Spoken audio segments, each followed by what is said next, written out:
Good morning. Let's look at evaluate rational exponents. This is notes 12.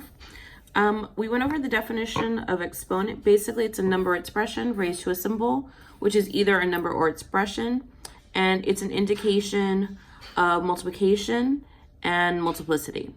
So we're talking about rational exponents, so that's our topic today.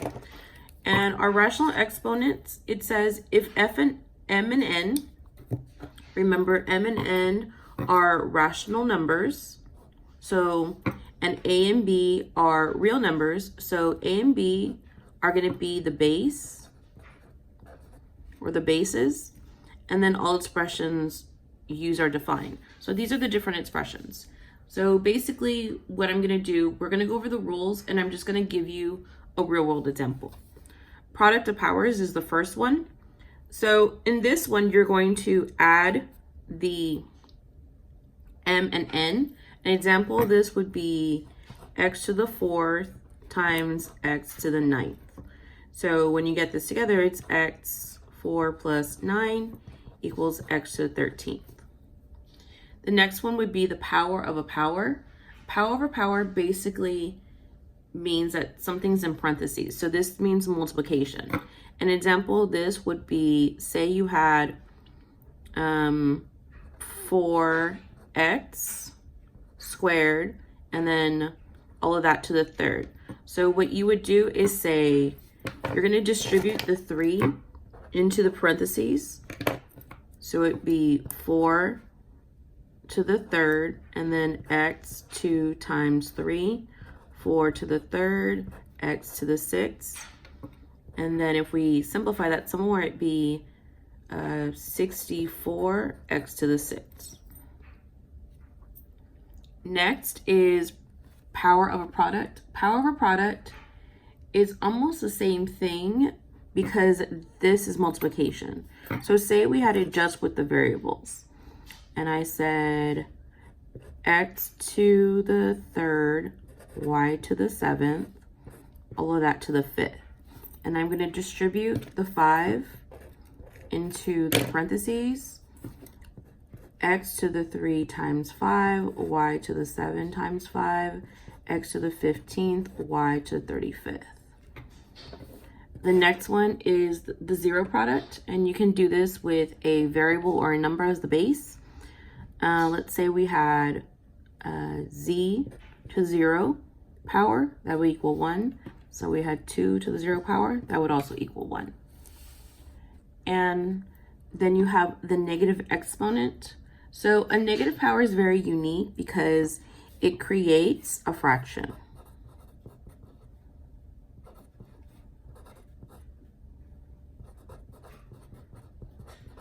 And here's how it goes. I have 6 to the negative 4. So then I'm going to say 1 over 6 to the 4th. The reason why we change it is because a negative exponent is a no-no. You cannot have negative exponents.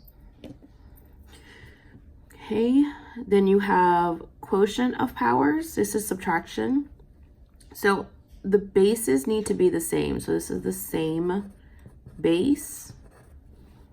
And let's say we had z to the 9th over z to the 13th. You're going to subtract the smaller exponent. And whenever you subtract the smaller exponent, you're going to be left with whatever is up here becomes a 1. So then when we simplify it, I get 1 over z, 13 minus 9, which is 4. Then you have power of a quotient. This is basically almost the same thing of a power of product. You're going to distribute the exponent to the numerator and the denominator.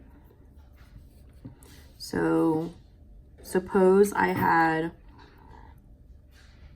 2 squared y to the 5th, z to the 4th, and then all of this to, let's say, the 3rd. And I'm going to distribute the 3 to each term. So then I get 2 to the 6th, y to the 15th, z to the 12th. And then let's say I wanted to know what 2 to the 6th was equal to. Let me just get my calculator. So 2 to the 6th is equal to 64. So to simplify, we get 64 y to the 15th over z to the 12th. So now we're going to look at evaluate rational exponents, and we're going to look at the representations.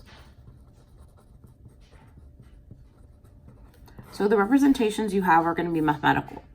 We're going to have a base of b and an exponent of 3/2. And then we're going to see what that looks like as a root. So this is going to be the square root, and then the b to the 3rd equals the square root of b to the 3rd. So if we look at this even more simplified, say I had b to the 3/2, this would be the same thing as b times 3 over 1, and then 1 over 2.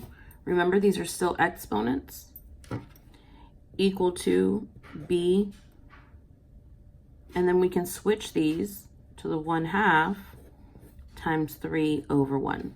So what we need to know is that all of this is equal to b to the 3/2.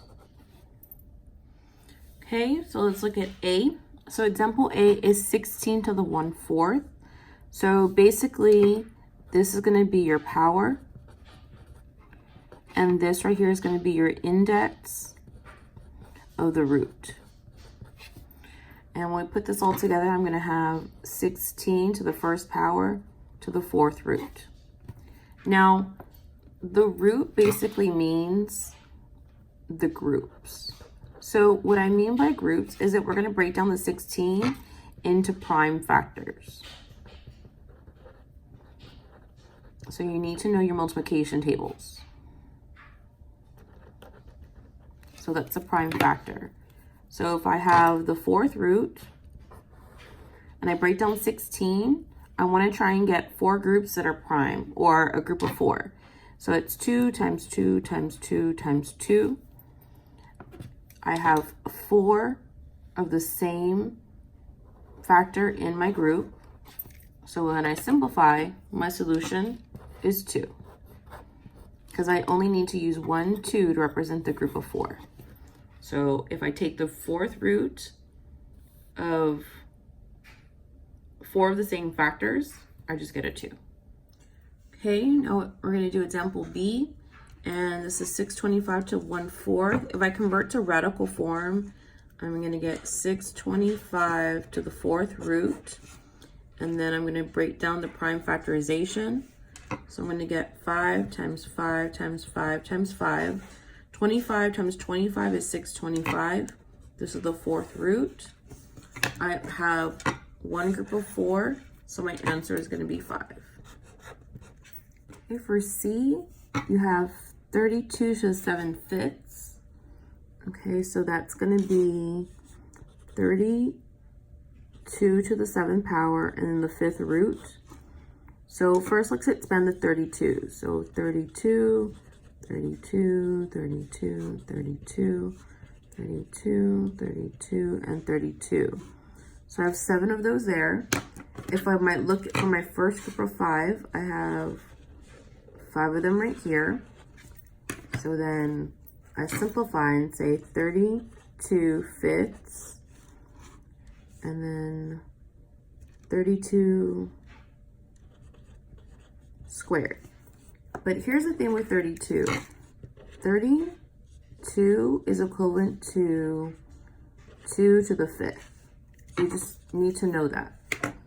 So if I say 32, and then I keep it underneath the 5th root, and I expand both my 32s because I have a 32 squared. So I put a 32 here and a 32 here.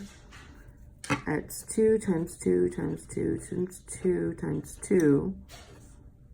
and one of those, 2 times 2 times, and this is just the long way.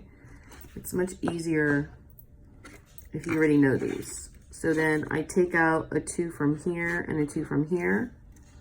So then finally, my solution is going to be 32 times 2 times 2, which is equal to 128. So your solution, 32 to the 7/5 equals 128. That's your answer. Okay, D, so it's 27 squared to the 1/3, which is the same thing as the cube root of 27 squared. So let's go ahead and expand this one. So I have the cube root, and I have 27 times 27. And then if I expand the 27s underneath the cube root, I'm going to have 3 times 3 times 3. That's my first group of 3, and then 3 times 3 times 3, because 3 cubed equals 27. So I have 2 groups of 3s. And all I need is a 3 times 3, which I get a 9. So once you get the group of 3s and your index is 3, you just need 1 from each group to represent. Okay, this is E. So basically what I want to show you right here, I already did it. It equals -1. So say you had an odd number root, and you're trying to find the root of a -1, right? So if we look at the original equation, I have -1 to the 1/3. And what I say by odd number root, even though it's in a fraction, 3 is an odd number. So when you set this up, you're going to get -1 to the first, and then the third root, that's going to equal -1, right? Because you have that odd number root. So here's what it looks like with another example, another odd number root. Say I had -1 to the 1/7, I would get -1. So I had -1 to the 1/11, my answer would be -1. Say I had -1 to the 101, remember that's an odd number, my answer would be -1. And that's just the way it goes. Example F, I know that 81 is equal to 3/4. But the problem that I have here is that this exponent is a -1/4. I know the negative is hard to see. So what I'm actually looking at is 81 to the exponent of -1/4. So if I use 3/4, I'm going to say 3/4 to the negative exponent of 1/4. So with this right here, I need to make a fraction. So this needs to be a fraction, because you cannot have negative exponents. So the whole thing becomes a fraction, and I get 1/3 to the 4th times 1 to the 4th. And then I'm going to bring this up to keep on working on it. 1/3 to the 4th over 1, because that's a whole number, times 1/4. These are exponents, and when I multiply going across. So then I get 1/3, and then they cancel out to the first.